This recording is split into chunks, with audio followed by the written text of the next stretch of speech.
మీ Bible తీయండి. 127వ కీర్తన 2వ వాక్యాన్ని మనం చదువుకుందాం. మీరు వేకువనే లేచి చాలా రాత్రి అయిన తరువాత పండుకొనుచు కష్టార్జితమైన ఆహారము తినుచుండుట వ్యర్థమే. తన ప్రియులు నిద్రించుచుండగా ఆయన వారికి ఇచ్చుచూ ఉన్నాడు. చాలు.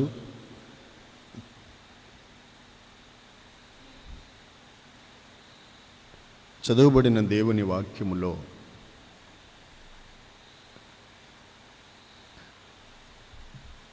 రెండవ లైన్లో తన ప్రియులు నిద్రించుచుండగా ఆయన వారికి ఇచ్చుచున్నాడు.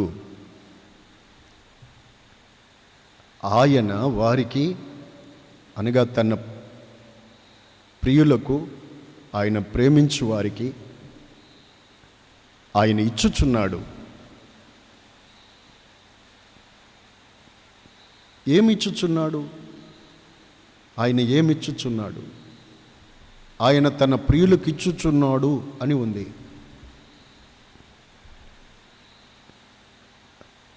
దేవుడు తన ప్రియులకు ఏమి ఇచ్చుచున్నారో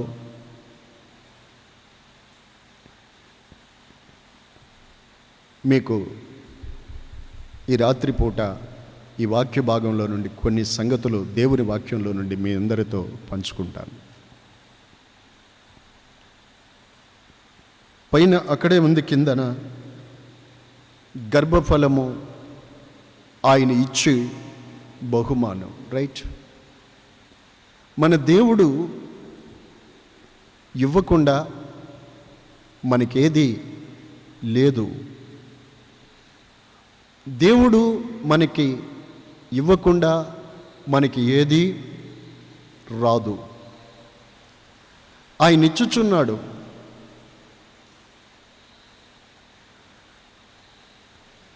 నా ప్రియులారా, ఆయన ఇచ్చేవాడు. అందుకే ఆయన ఐశ్వర్యవంతుడు, ఆయన గొప్పవాడు. ఈ భూమి మీద మన జీవితంలో మనకు కావలసినవన్నీ దేవుడు ఇచ్చుచున్నాడు. ఆకాశ పక్షులను చూడండి, అవి ఎత్తవు కోయవు, మీ పరలోకపు తండ్రి వాటిని పోషిస్తున్నాడు, పక్షులు సహితం. అలాగే దేవుడు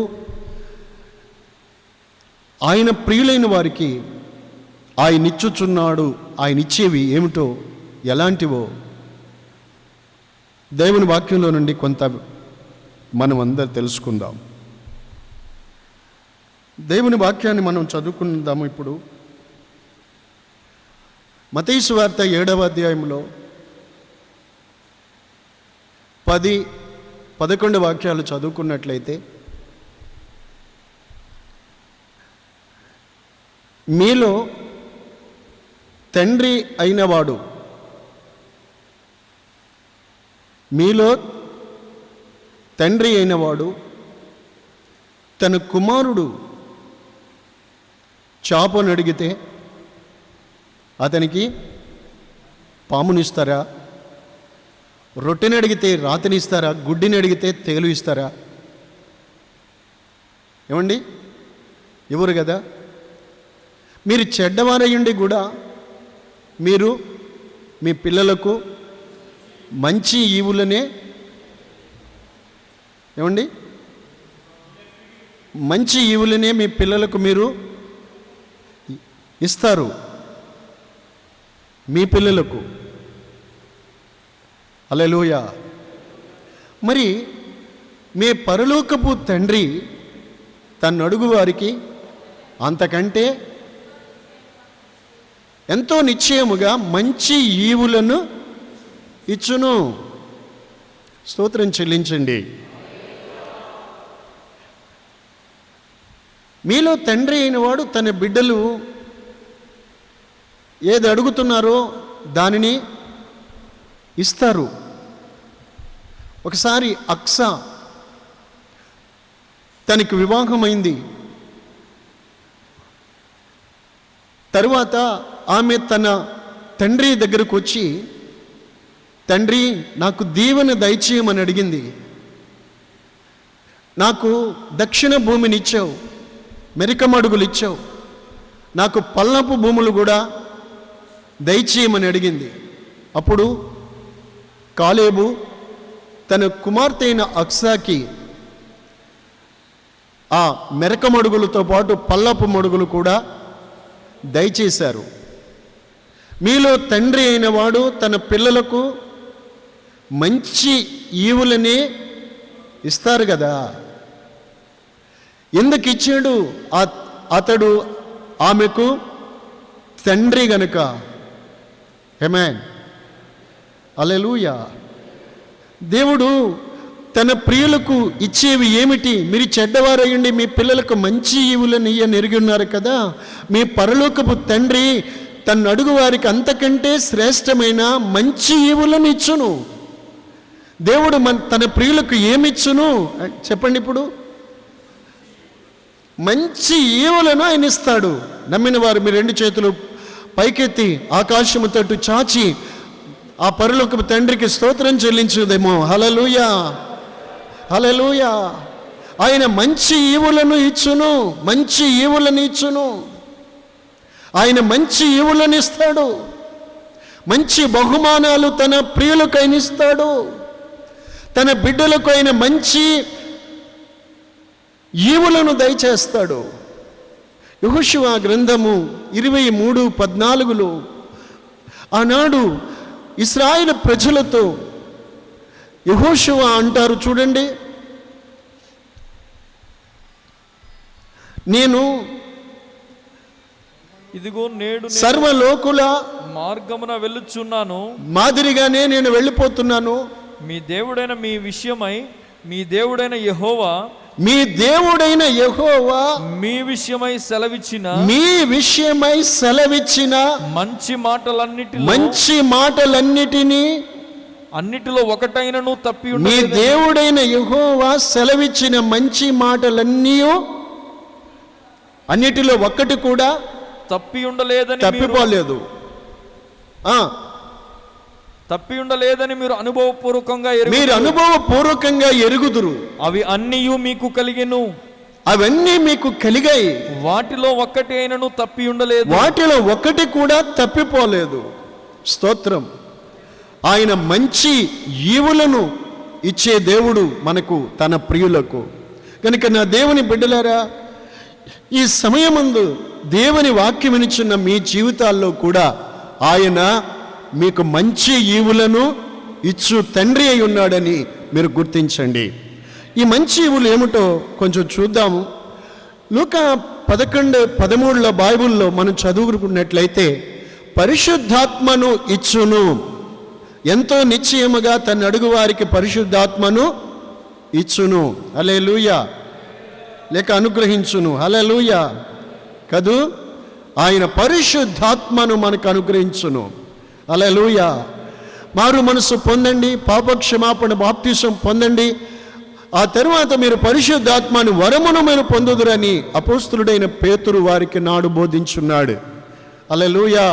ఈ వాగ్దానము దూరస్తులకు ప్రభువైన దేవుడు తన యొద్దకు పిలిచిన వారందరికీ కూడా చెందును. కాబట్టి మంచి ఈవులు మన తల్లి తండ్రి ఏమండి, లేక మనము మన తల్లిదండ్రులమైన మనము మన పిల్లలకు ఏమండి కలిగిన వాటిలో మంచి వాటిని ఇవ్వాలని ఎలా అయితే అనుకుంటున్నామో, మన పరలోకపు తండ్రి తను ప్రేమించు తన బిడ్డలకు కూడా మంచి ఈవులనే ఇచ్చు దేవుడు.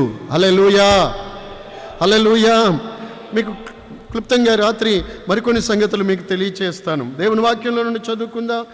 చూడండి, యోహాను సువార్త 17వ అధ్యాయము 14వ వాక్యాన్ని మనం చదువుకున్నట్లయితే, యేసయ్య ఈ లోకములో నుండి తండ్రి చిత్తాన్ని నెరవేర్చి తండ్రి యొద్దకు వెళ్ళవలసిన సమయం వచ్చినప్పుడు ఆయన చెప్తారు, ఇదిగో వారికి నీ వాక్యం ఇచ్చి ఉన్నాను. అది హల్లెలూయా.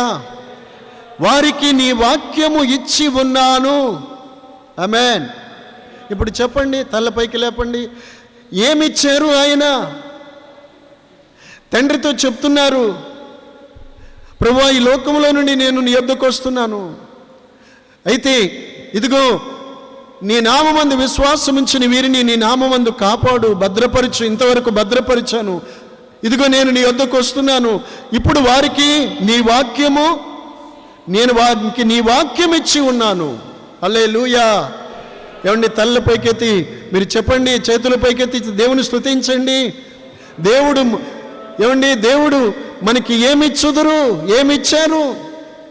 ఆయన తన వాక్యమును మనకి ఇచ్చారు. ఇదిగో ఈ కృపా వాక్యమును, ఈ జీవ వాక్యమును, ఈ సత్య వాక్యమును దేవుడు తన ప్రియులమైన వారికి ఆయన మనకు ఇచ్చారు. హల్లెలూయా. లోకములో ఏ జనానికి ఇయ్యబడలేదు. దేవునికి మహిమ కలుగునుగాక. మీరు అనుకోవచ్చు, ఓహో వాక్యమేనా అని. కొందరికి వాక్యము యొక్క విలువేంటో నామకార్థంగా జీవించే క్రైస్తవులకి తెలియదు. ఆదివారం పూట బైబిల్ ఊపుకుంటూ వస్తారు, మరలా తీసుకెళ్ళి ఎక్కడో పెడతారు, మరలా బైబిల్ తిప్పరు, విప్పరు, చూడరు, చదవరు, దాంతో పని ఉండదు. కానీ నేను చెప్పన, నీ జీవితాన్ని అంతటికీ కావలసిన ముత్యాల మూట నా దేవుని మాటలే. హల్లెలూయా. పాత నిబంధన కాలంలో యెహోషువ, ఇందాక మీరు చదివారు, యెహోషువ ఇశ్రాయేలుకి ప్రజలకు చెప్పాడు ఏమని? ఇదిగో దేవుడు ఇచ్చిన మంచి మాటలు అని. మంచి మాటలు. దేవుడు మనకిచ్చిన మాటలు చెప్పండి, మంచి మాటలు. వీటిలో ఒకటి కూడా తప్పిపోలేదు, మీరు ఎరుగుదురు. హల్లెలూయా. అనుభవపూర్వకంగా మీరు ఎరుగుదురు అని చెప్పాడు ఆ రోజు యెహోషువ. మీరు అనుభవించారు, మీరు ఎరుగుదురు. స్తోత్రం. నా దేవుని ప్రజలారా, అందుకని దేవాది దేవుడు మన ప్రభువైన యేసుక్రీస్తు మనకిచ్చినది ఏంటి అంటే చెప్పండి, వాక్యమును దేవుడు మనకు ఇచ్చారు. ఏమండి, ఎందుకు దేవుడు ఈ వాక్యాన్ని మనకిచ్చారు? Praise the lord. ఎందుకు దేవుడు మనకి వాక్యాన్ని ఇచ్చింది? కొందరికి తెలియదు. బైబుల్ పీడగలలు రాకుండా తలగాడ పెట్టుకుని పడుకోవడానికా? నో. నీ క్రైస్తవుడు అని చెప్పుకోవడానికా? కాదు. Praise the lord. ఎందుకు దేవుడు తన వాక్యాన్ని మనకిచ్చారు తెలుసండి? చదవండి 119 కీర్తన 17వ వాక్యం. అక్కడ ఆ భక్తుడు ఏమని చెప్తారంటే కీర్తనకారుడు, నేను నీ వాక్యమును బట్టి నేను నడుచుకొందును. నీ వాక్యమును బట్టి నేను నడుచుకొనుచుందును. హల్లెలూయా. మనము ఎలాగ ఈ లోకములో నడుచుకోవాలో, ఎలాగ ఈ లోకములో మనము బ్రతకాలో, ఎలాగ మనం ప్రవర్తించాలో, ఎలా నడుచుకోవాలో అది మనకు తెలియజేయుట కొరకే దేవుడు తన వాక్యమును తన ప్రియులకు ఇచ్చి ఉన్నాడు. ఆమేన్. ఎందుకండి వాక్యము? చేతితో పట్టుకు తిరగడానికి కాదు, ఇంట్లో పెట్టుకోవడానికి కాదు. ఈ వాక్యం ఎందుకు ఇచ్చాడు దేవుడు? ఈ వాక్యమును బట్టి మనము నడుచుకోవడానికి. హల్లెలూయా. హల్లెలూయా. నా ప్రియులారా, లోకములో దేవుని వాక్యము లేకుండా నడిచేవారు ఎలా నడుచుకుంటారు, వాళ్ళు ఎలా ప్రవర్తిస్తారు అంటే, వాళ్ళు మనస్సుకు తోచినట్టు, వారికి ఇష్టం వచ్చినట్లు నడుచుకుంటారు. వారు మనస్సుకు తోచినట్టు నడుచుకుంటారు. ఎఫెసీ పత్రిక 4:12 నుండి చదువుకున్నట్లయితే దైవ వాక్యము మనకు చెబుతున్నది, మీరు అన్యజనులు నడుచుకొనున్నట్లు ఇక మీదట మీరు నడుచుకొనవలదు. వారు ఎలా నడుచుకుంటారు? వారైతే తమ మనస్సుకు కలిగిన వ్యర్థతను అనుసరించి నడుచుకొనుచున్నారు. ఇలా చూడండి మీరంతా. అన్యజనులు, దేవుని ఎరుగని ప్రజలు ఎలా నడుచుకుంటున్నారు అంటే, మనస్సుకు తోచినట్టు, మనస్సుకు కలిగినట్టు, మనస్సుకు తోచినట్టు నడుచుకుంటున్నారు.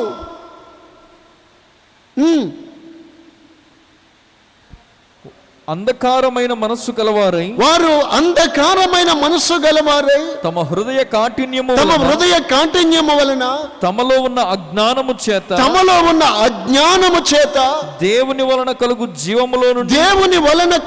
జీవములో నుండి వేరుపరచబడిన వారై, తమ మనసుకు కలిగిన వ్యర్థతను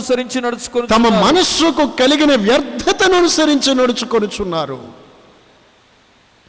మీరైతే అలాగ నడుచుకోవాలదు, మనం అలా నడుచుకోవద్దు, రాదు.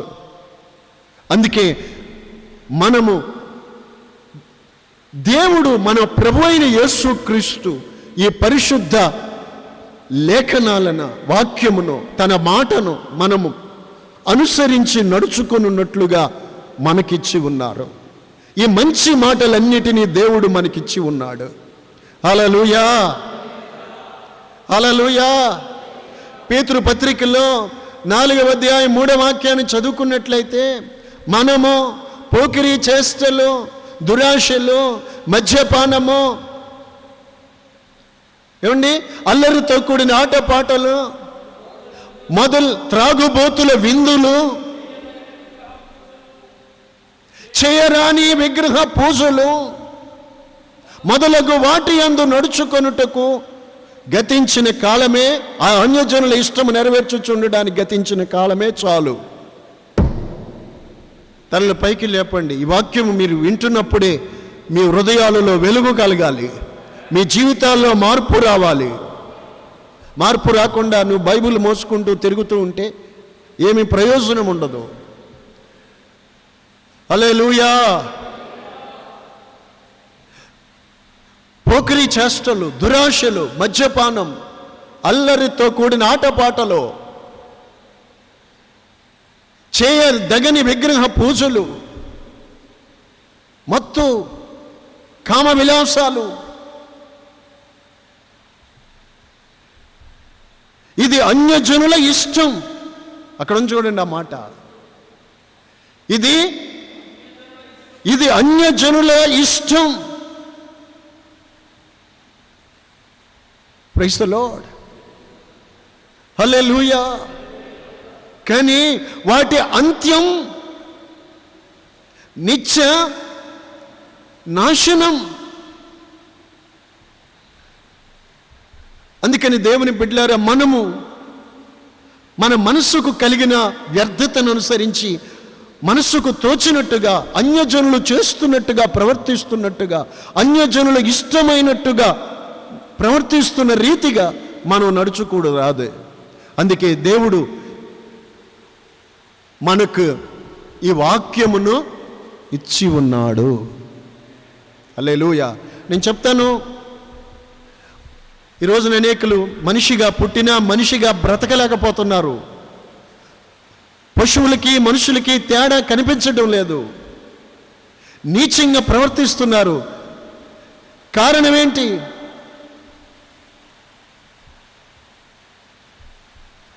చేయరాని కార్యాలు చేసి ఎందుకు తమ జీవితాలను నాశనం చేసుకుంటున్నారు?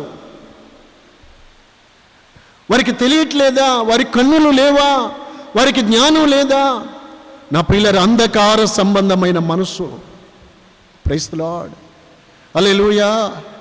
ఆ మనిషిని తప్పుదావలో తీసుకెళ్లి జీవితాన్ని నాశనం చేస్తుంది. ఎందరో బలైపోతున్నారు, ఎందరో నాశనం అయిపోతున్నారు. అందుకే దేవాది దేవుడు తన ప్రియులకు, తన ప్రజలకు ఆయన ఈ వాక్యమును ఆయన ఇచ్చి ఉన్నాడు. ఆమేన్. యోహాను 17:17 ఉంది, నీ వాక్యమే సత్యం. ఆమేన్.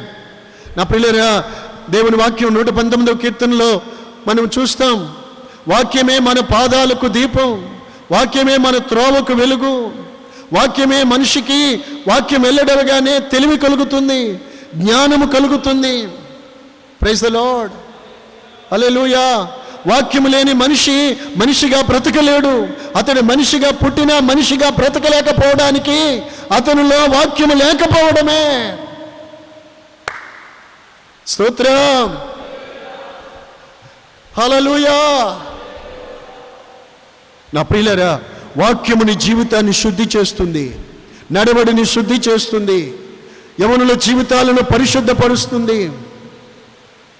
ఆమేన్. అందుకని దేవుడు మనకు ఈ వాక్యమును ఇచ్చి ఉన్నాడు. ఆమేన్. దేవుని వాక్యం ఎంత అమూల్యమైంది. ఇంకా చెప్పనండి, ఎంత అమూల్యమంటే ఆ వాక్యమే నిన్ను బ్రతికించేది. వాక్యమే బ్రతికించేది. ఆ వాక్యానికి దూరం అయితే చనిపోతావు. వాక్యం లేకపోతే నీ జీవితం పాడైపోతుంది. Praise the lord. హల్లెలూయా, హల్లెలూయా, హల్లెలూయా. నా ప్రియులారా, నీ వాక్యమును బట్టి నా అడుగులు స్థిరపరుచుకుంటాను అన్నారు అక్కడ 119వ కీర్తనలో.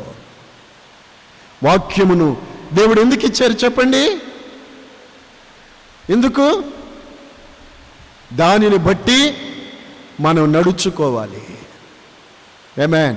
ఈ వాక్యం ఏంటో మీరు మరొకసారి భూమి మీద ఉండగా దేవుడు మాట్లాడుతున్నాడు నీతో నాతో.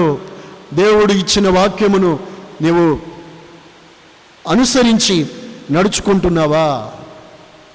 ఆ వాక్యాన్ని, దేవుడిచ్చిన వాక్యాన్ని నీతో ఏమి చెప్పాడో తెలుసుకోవడానికి దానిని దివారాత్రులు ధ్యానించాలి.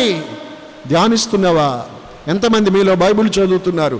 దినానికి ఎన్ని గంటల బైబిల్ చదువుతున్నారు? మొక్కుబడిగా ఒక అధ్యాయమో ఒక వచనమో చదువుకొని తృప్తి పెట్టుకుంటే వాస్తవం ఏంటో చెప్పనా? దేవుని వాక్యం చదవాలని ధ్యాస నీలో లేదు.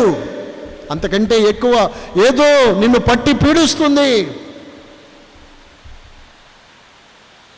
హల్లెలూయా. సో దేవుని బిడ్డలారా, అందుకే దేవుడు మనల్ని బ్రతికించే వాక్యాన్ని మనకిచ్చాడు. మనకి తెలివి కలిగజేసే వాక్యాన్ని దేవుడు మనకిచ్చాడు. నీవెవరినో పోలి నడుచుకోకూడదు. దేవుడు చెప్పిన వాక్యమును బట్టే మనం నడుచుకోవాలి. అలా నడుచుకుంటే చాలు, ఆ వాక్యము నిన్ను పరలోకానికి ఎత్తుకెళ్తుంది. హల్లెలూయా. వాక్యము చెప్పినట్లు చేస్తే చాలు, నీ జీవితాన్ని మట్టిని బంగారముగా మార్చినట్టు నా దేవుని వాక్యము నిన్ను మహిమకరంగా మారుస్తుంది. తెస్సలోనికైలకు రాసిన పత్రికలో ఉంది, ఈ వాక్యమే మీలో కార్యసిద్ధి కలగజేస్తుంది. ఆమేన్, ఆమేన్. హల్లెలూయా, హల్లెలూయా, హల్లెలూయా. నా దేవుని బిడ్డలారా, దేవుని వాక్యం అవునని చెప్పి కాదన్నట్టుగా ఉండలేదు. దేవుని మాటలన్నీ అవునని ఉన్నాయి. దేవుడు అబద్ధమాడువాడు కాదు. దేవునికి స్తోత్రం. హల్లెలూయా. కాబట్టి ప్రియులారా, వాక్యమును బట్టి మనము నడుచుకోవాలి. వాక్యాన్ని బట్టి నువ్వు నడుచుకున్నప్పుడు నీకు తెలివి కలుగుతుంది, ఘనత కలుగుతుంది, నీకు క్షేమము కలుగుతుంది, నీకు నెమ్మది కలుగుతుంది. స్తోత్రం, స్తోత్రం. అది నీ త్రోవకు వెలుగై నిన్ను నడిపిస్తుంది. హల్లెలూయా. అందుకే యేసయ్య మనకేమిచ్చారు చెప్పండి? ఎండి బంగారాల డబ్బు ఇవ్వలేదని అనుకోకండి. మత్తయి సువార్త 6వ అధ్యాయంలో దేవుడు చెప్పారు, 30, 31 కింద ఉంటాయి, 33 వరకు చూస్తే ఏమని? మొదట నా నీతి, నా రాజ్యాన్ని వెతకండి, అప్పుడు మీకన్నీ ఇవ్వబడతాయి. మీకు అక్కరగా ఉన్నవేమో మీ పరలోక తండ్రికి తెలుసు. దేవుడు అన్యజనులు కూడా పోషిస్తున్నాడు. అన్యజనుల పొలాల్లో కూడా వర్షం పడుతుంది. అన్యజనుల మీద కూడా దేవుడు తన సూర్యుని ఉదయింపజేస్తున్నాడు. ఆకాశ పక్షులు పోషిస్తున్నాడు. అన్నము, పానము, ఆహారము కలిగి ఆ దేవుడు వాటిని మీరు అడగకుండానే ఇస్తాడు. తన ప్రియులకైనా ఇచ్చేది ఏమిటో తెలుసండి? శ్రేష్టమైన ఈవులు ఇస్తాడు. ఆమేన్. ఆయన తన ప్రియులకు ఇచ్చేది ఏమిటో తెలుసండి? ఆయన తన వాక్యమును ఇచ్చుచున్నాడు. హల్లెలూయా. దేవుని వాక్యం జుంటె తేనె దార కంటే కూడా శ్రేష్టమైనది. రత్నాల రాసులు, వెండి బంగారాల కంటే కూడా అది కోరదగినదండి. ఆమేన్. లోక సంపదలన్నీ నీవు కలిగి ఉన్న దేవుని వాక్యాన్ని తెలియకపోతే నీ జీవితం పాడే. స్తోత్రం, స్తోత్రం. కనుక దేవుని బిడ్డలారా, ఆయన తన వాక్యమును మనకిచ్చాడు. ఎందుకు ఇచ్చాడు చెప్పాను? దానిని బట్టి మనము నడుచుకోవడానికి. వాక్యం వింటున్న నా మిత్రులారా, మీరు దేవుని వాక్యమును దివారాత్రులు ధ్యానించినట్లయితే మీ మార్గాన్ని మీరు వర్ధిల్ల చేసుకుంటారు. నీటి కాలువల వారు నాటబడిన చెట్టు వల్లే మీ జీవితాలు ఫలభరితంగా మారుతాయి. దివారాత్రులు ధ్యానించాలి. ఆ వాక్యాన్ని తెలుసుకుని దానిని బట్టి నడుచుకోవాలి. హల్లెలూయా, హల్లెలూయా. తర్వాత మాట చెప్తాను మీకు. దేవుని వాక్యంలో నుండి మనం చూద్దాం. మత్తయి సువార్త 16వ అధ్యాయంలో 19వ వాక్యాన్ని చదువుదాము. వినండి, శ్రద్ధగా వినండి. పరలోక రాజ్యపు యొక్క తాళపు చెవులు నీకు ఇచ్చేదను. చాలు, తల్లి పైకి లేపండి. యేసు ప్రభు ఫిలిప్పుదైన కైసర ప్రాంతాలకు వచ్చినప్పుడు ఆయన తన శిష్యుల్ని అడిగారు, మనుష్య కుమారుని గూర్చి లోకము జనులు ఏం చెప్పుకుంటున్నారు అని. వాళ్ళు చెప్పారు, ప్రభువా కొందరు యోహానని, కొందరు ఏలియా అని, కొందరు ఇర్మియా అని, కొందరు ప్రవక్తల్లో ఒకరని చెప్పుకుంటున్నారు. సరే, మీరేమనుకుంటున్నారు అన్నారు. మీరేమనుకుంటున్నారు నన్ను గూర్చి అని అంటే ఏం చెప్పారు చెప్పండి? మీరంతా ఏమనుకుంటున్నారు నన్ను గూర్చి? లోకం ఏదో అనుకుంటుంది, మీరేమనుకుంటున్నారు తెలియదా మీకు? పేతురు అన్నాడు వెంటనే, నీవు సజీవుడైన దేవుని కుమారుడైన క్రీస్తువు.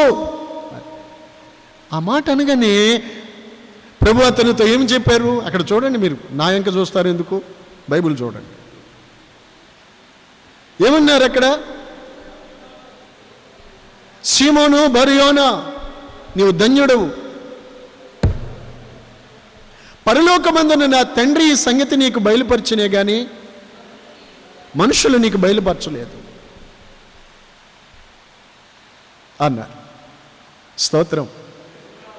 నీవు ధన్యుడవు. ఎందుకు? నీవు సజీవుడమైన దేవుని కుమారుడు అని ఆయనను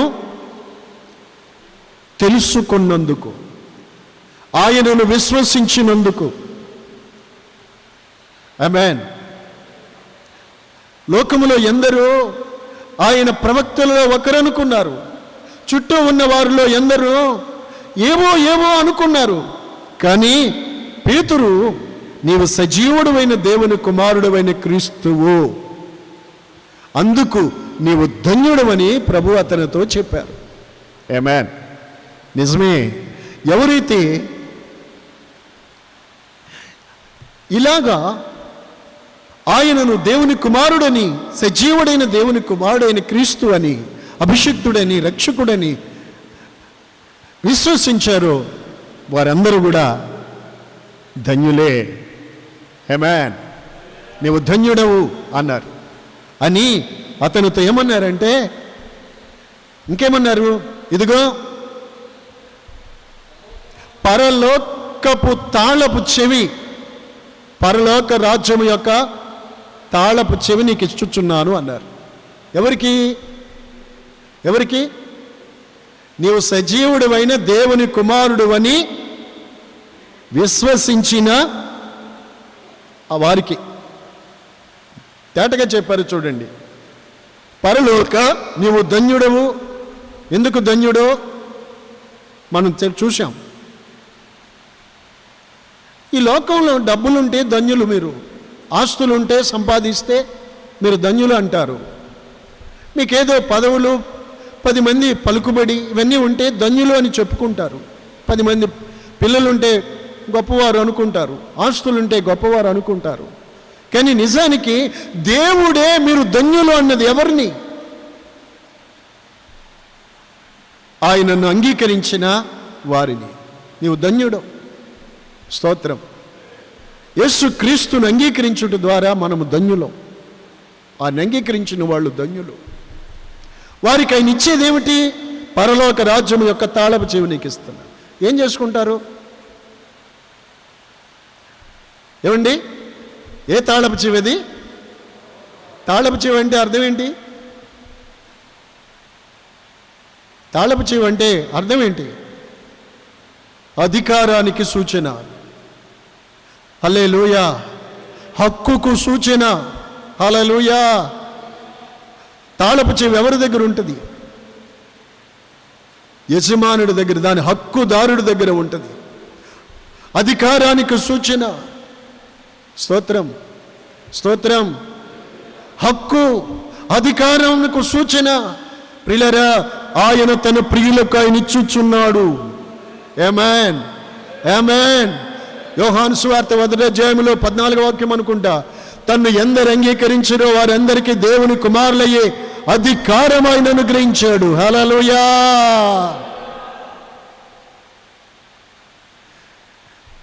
హల్లెలూయా. ఇదిగో తాళపు చెవి నీకు ఇస్తున్నాను.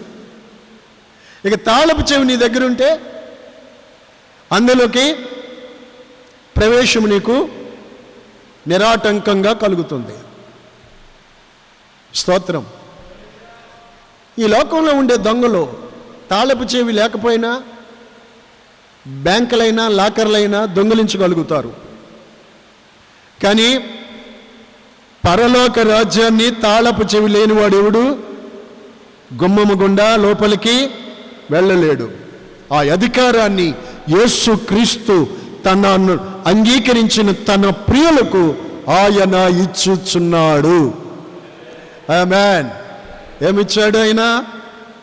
ఏమిచ్చాడు? ఇదిగో తాళపు చెవి, పరలోకపు తాళపు చెవి నీకు ఇస్తున్నాడు. చూసారండి? స్తోత్రం. తను అంగీకరించిన వారికి దేవుని రాజ్యమునకు వారసత్వం, హక్కుదారులయ్యే అధికారము ఆయన ఇచ్చుచున్నాడు. ఆమేన్. ఆమేన్. ఆమేన్.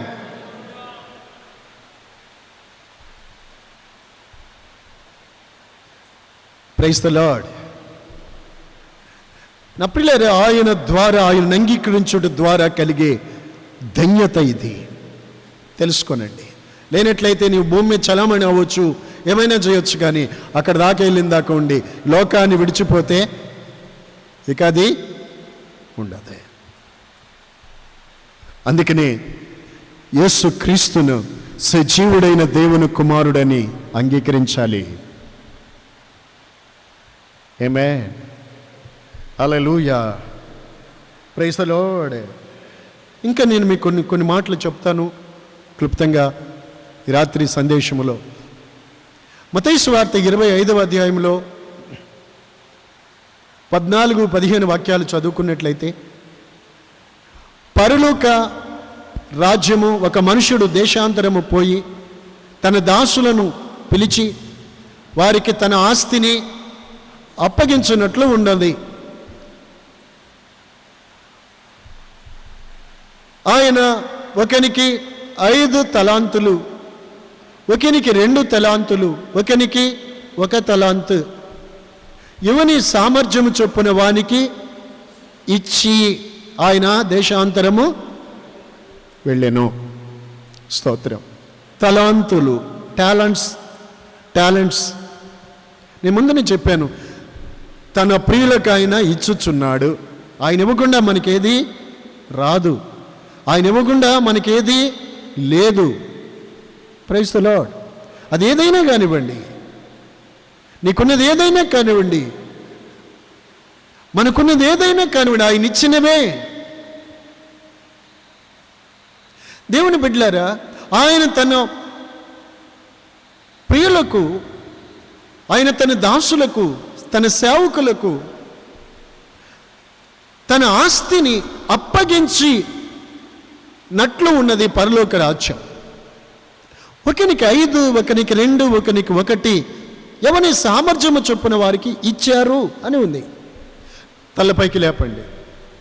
దేవుని బిడ్డలారా, కొందరికి స్వస్థపరచు వరాలు, కొందరికి దెయ్యములు ఎల్లగొట్టు వరము, కొందరికి అద్భుతములు చే వరం, కొందరికి ప్రసంగించే వరం, కొందరికి ప్రవచించే వరం, కొందరికి చక్కగా ప్లే చేయడానికి, లేక చక్కగా పరిచర్య చేయడానికి, లేక ఒక్కొక్కరికి పాడడానికి, ఒక్కొక్కరికి ఒక్కొక్క తలాంతు దేవుడు ఇచ్చి ఉన్నారు. స్తోత్రం. హల్లెలూయా. హల్లెలూయా. ఎవని సామర్థ్యము చొప్పున వానికి ఆయన ఇచ్చారు తలాంతులు కదండి. కాబట్టి మరలా అదే అధ్యాయంలో ఇంకా కిందకి తెలుసుకున్నట్లయితే, ఆయన రాజ్యము సంపాదించుకొని తిరిగి వచ్చి తన దాసులను పిలిచి వారి దగ్గర లెక్క చూసుకున్నట్టు అక్కడ ఉంది.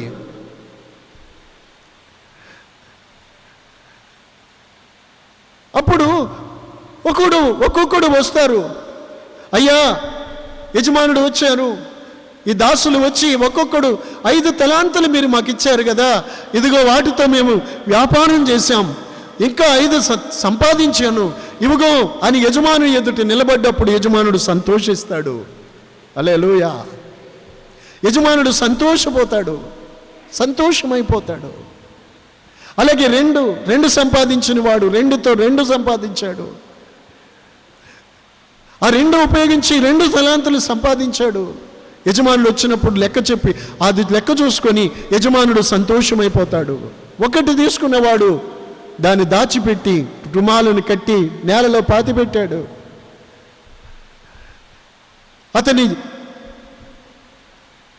అతన్ని చూసి ప్రియులారా ఏమన్నారండి? ఈ పైన 5కు 5 సంపాదించారు, 2కు 2 సంపాదించారు. వారిని ఏమన్నారు? బలా నమ్మకమైన మంచి దాసుడా, ఈ కొంచెములో నమ్మకంగా ఉన్నావు, ఇంకా అనేకమైన వాటి మీద నేను నియమిస్తాను. బలా మంచి దాసుడా అన్నారు. యజమానుని సొమ్ములో నమ్మకంగా ఉన్నావు, నేను ఇచ్చిన దానిని నిరర్ధకం చేయలేదు. దాని అర్థం ఏంటంటే దేవుడు మనకిచ్చిన తలాంతులతో వరములతో కృప పొందిన మనము ఈ లోకములో అనేక ఆత్మలను ఆయన కొరకు సిద్ధపరచాలి, సంపాదించాలి, అనేకులకు వాక్యమును బోధించాలి, ప్రభువును గురించి ప్రకటించాలి, సాక్ష్యం ఇవ్వాలి. దేవుడు చేసిన మేళ్ళు దాచుకోకూడదు, ఇతరులకు తెలియపరచాలి ఆయన మేలు చేసే దేవుడని, ఆయన రక్షించు దేవుడని. నీకు ఇచ్చిన తలాంతు దాచిపెట్టుకోకూడదు, నీ సాక్ష్యము దాచిపెట్టుకోకూడదు. వాటితో వ్యాపారం చేయటం, వాటిని ఉపయోగించడం, తద్వారా ఇంక తలాంతులు సంపాదించడం, ప్రభు కొరకు ఆత్మలు సంపాదించాలి. అందుకే దేవుడు తన ప్రియులకు ఇచ్చాడు. మనమే కాదు, మనతో పాటు మన కుటుంబం, మన సంబంధాలు, స్నేహితులు అనేకులను దేవుని రాజ్యము కొరకు మనము సిద్ధపరచాలి. హల్లెలూయా, హల్లెలూయా. నీ భర్త, నీ భార్య, నీ పిల్లలు, నీ బంధువులు, నీ తల్లి, నీ తండ్రి, నీ అన్నదమ్ములు, అక్క చెల్లెళ్ళు, వారి కొరకు ప్రార్థించాలి, వారికి ప్రకటించాలి, వారిని సిద్ధపరచాలి. స్తోత్రం. నా ప్రియమైన దేవుని బిడ్డలారా, దేవుడిచ్చిన తలాంతులను దాచిపెట్టుకోకూడదు, పాతి పెట్టకూడదు, నిరర్ధకము చేయకూడదు. ఒకరోజు యజమానుడు ఎదుట మనం నిలబడతాము, ఆయన ఎదుట మనం లెక్క చెప్పాలి. నిరర్ధకం చేయకూడదు దేవుడిచ్చిన వాటిని. హల్లెలూయా. దేవుని ప్రజలారా, ఆయన తన ప్రియులకు, ఈ అధ్యాయంలో మనకు కనబడుతుంది, తన ప్రియులకు ఆయన ఇస్తాడు. దేవుడు నిన్ను ప్రేమించి నీకు తలాంతిచ్చాడు, దానితో దేవుని మహిమపరచు, దేవుని మహిమార్థమే వినియోగించు, దేవుని మహిమ కొరకు ఖర్చు పెట్టు, దేవుని మహిమ కొరకు ఏదైనా చెయ్యి, దేవునికి మహిమ కలగాలి. అంతేగాని నీ గొప్పతనాన్ని ప్రదర్శించుకోకూడదు, ఇది నా గొప్పతనం అనుకోకూడదు. దేవుడు ఇవ్వకుండా మనకది లేదు. స్తోత్రం. చేతులు పైకెత్తి హృదయపూర్వకంగా దేవుని స్తుతించండి. ఈ జీవం, ఈ ఆయుష్, ఈ జీవితం, ఈ శక్తి, ఈ బలం, ఈ రోజు దేవుడు మనకిచ్చినవి. వాటిని నీవు వాటిలో నమ్మకంగా ఉండాలి, వాటితో తండ్రిని మహిమపరచాలి. ఆమేన్, హల్లెలూయా. నీ గొప్ప కొరకు కాదు, నీ డప్పు వేసుకునేది నీ గొప్పతనం కొరకు కాదు, దేవుని మహిమ కొరకు వాడుకోవాలి. హల్లెలూయా.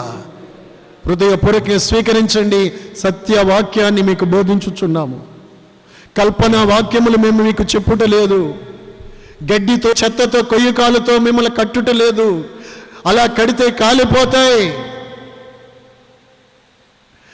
స్తోత్రం.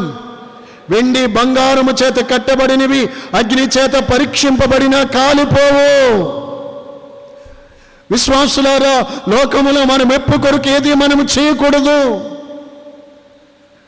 మనకేదైతే ఉందో అది తన ప్రియులు నిద్రించుచుండగా ఆయన వారికి ఇచ్చుచున్నాడు. ఇచ్చుచూనే ఉన్నాడు, అయిపోలేదు. ఇచ్చుచున్నాడు, జరుగుతుంది. ఇచ్చాడు అని లేదు, ఇస్తాడు అని లేదు. ఇచ్చుచున్నాడు, తన ప్రియులకు ఇచ్చుచూనే ఉన్నాడు. ఆ అభిషేకం, ఆ కృప అయిపోదు, తరిగిపోదు. ఏ దినానికి కావలసిన ఆ దినం కృప, అభిషేకం, కాపుదల దేవుడిచ్చుచున్నాడు. శ్రేష్టమైన ఈవులు ఇచ్చుచున్నాడు. వాక్యం ఇచ్చాడు. తలాంతులను దేవుడిచ్చాడు. పరలోకపు తాళపు చెవిని మనకిచ్చాడు. హల్లెలూయా, హల్లెలూయా. యేసుక్రీస్తును కలిగి ఉన్నవాళ్ళు ఏం కలిగి ఉన్నారండి? వాళ్ళ దగ్గర ఏముంది? పరలోకపు తాళపు చెవి కలిగి ఉన్నారు. పేతురు దాని ఎదుట పాతాళలోక ద్వారాలు నిలవవు. స్తోత్రం. అక్కడ చెప్పారు, ఈ బండ మీద నీవు కేఫాను పడతావు, ఈ బండ మీద నా సంఘాన్ని కడతాను. స్తోత్రం, స్తోత్రం, స్తోత్రం. దాని ఎదుట పాతాళలోక ద్వారాలు నిలబడు. నా ప్రియమైన దేవుని బిడ్డలారు, దేవుని సంఘము ఎదుట పాతాళలోకపు శక్తులు కూడా, ఏ సాతాను శక్తులు దాని ఎదుట నిలబడవు. ఒకవేళ నిలబడదామని వచ్చినవి నిలబడవు. ఆయనకి విరోధంగా నిలబడిన ఏ ఆయుధము వర్ధిల్లదు. భూమి మీద దేవుని సంఘానికి, దేవుని బిడ్డలకు విరోధంగా నిలబడినది ఏది నిలబడదు, నిలబడదు. నీవు ధన్యుడవు. నీకు పరలోక రాజ్యపు తాళపు చెవి నీకు ఇస్తున్నాను. చప్పట్లు దర్శించాలని ఉంది నాకు. హల్లెలూయా, హల్లెలూయా. నా దేవుని బిడ్డలారా, అందుకే అపోస్తలుడు పౌలు అంటారు, ఏమీ లేనట్టున్నాము కానీ సమస్తం మేము కలిగి ఉన్నాం. ఆమేన్. ఏమీ తెలియనట్టున్నాం కానీ సమస్తము మేము ఎరిగి ఉన్నాం. బలహీనంగా ఉన్నాము కానీ మేము బలవంతులుగా ఉన్నాం. స్తోత్రం. నా ప్రియమైన దేవుని బిడ్డలారా, ఆయన తన ప్రియులకు ఇచ్చుచున్నాడు. ఎవరు ఇవ్వగలరు? ఇది ఎవరు ఇవ్వగలరు? ఏమండి, కాలేబు తన కుమార్తెకు పల్లపు భూమి, మెరక మడుగులు ఇవ్వగలిగాడు. కానీ తను ప్రేమించి వారికి దేవుడిచ్చే ఈవులు లోకంలోని ఎవరు ఇవ్వగలరు మనకి? అందుకే విశేషం, ఈ వాక్యముల విశేషం ఏంటంటే, ఆయన తన ప్రియులకు ఇచ్చుచున్నాడు. శ్రేష్టమైన ఈవులు ఇచ్చుచున్నాడు. వాక్యము శ్రేష్టమైంది, అభిషేకము శ్రేష్టమైనది, ఇవన్నీ శ్రేష్టమైనవే. హల్లెలూయా, హల్లెలూయా, హల్లెలూయా. ఆయన ఇచ్చే తలాంతులు, ఆయన ఇచ్చే వరములు శ్రేష్టమైనవి. ఆయన ఇచ్చు వాక్యము శ్రేష్టమైంది. ఆఖరిగా ఇంకొక మాట చెప్తా మీకు. యోహాను 10:28 అనుకుంటాను. స్తోత్రం, స్తోత్రం. ఇదిగో నా గొర్రెలు నా స్వరం విని అవి నన్ను వెంబడించును, నేను వాటికి నిత్య జీవమునిచ్చుచున్నాను. సంతోషమా? సంతోషంగా ఉన్న వాళ్ళు స్తోత్రం చెప్పండి. ఆయనను వెంబడించు గొర్రెలు, ఆయన స్వరం వినే గొర్రెలకు ఆయన ఏమిచ్చును? నిత్య జీవమునిచ్చుచున్నాను. చాలు మనకి. స్తోత్రం. ఈ లోకంలో మనం ఉండినది కొద్ది కాలమే. ఎప్పుడైనా మనం వెళ్ళిపోవాలి. వెనక ముందు ఒకరు తర్వాత ఒకరు, ఏమండి, ఏదో రకంగా మనము ఈ లోకంలో నుండి వెళ్ళిపోతాం.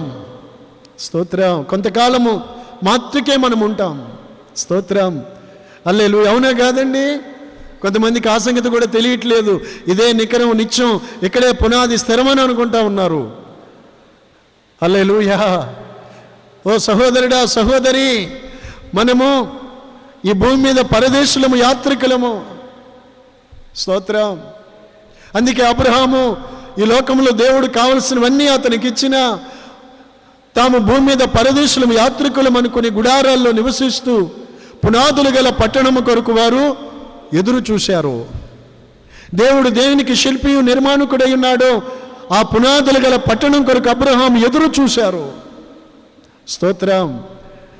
హల్లెలూయా. నా దేవుని సంగమా, యేసయ్య చెప్తున్నాడు, ఇవిగో నా గొర్రెలు నన్ను వెంబడిస్తాయి, అవి నా స్వరం వింటాయి,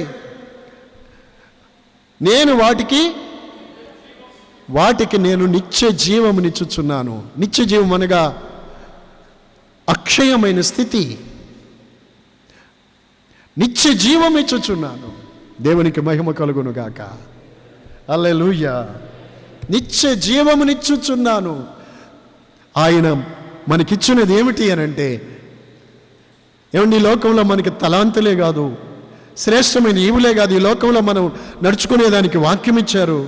ఈ లోకంలో మనం దేవుని మహిమ కొరకు జీవించడానికి తలాంతులను ఇచ్చారు. స్తోత్రం, స్తోత్రం. మన మేలు కొరకు దేవుడు ఎన్నో మంచి ఈవులు ఇచ్చారు నా ప్రియులరా. అంతేకాకుండా మనకు నిత్య జీవమును ఆయన మనకిచ్చారు. హల్లెలూయా. ఆయన నిత్య జీవమును మనకిచ్చారు. ఆమేన్, ఆమేన్. ఎంత సంతోషమా ఇది. దేవుడు తన ప్రియులు ఆయన తన ప్రియులకు ఇచ్చుచున్నది.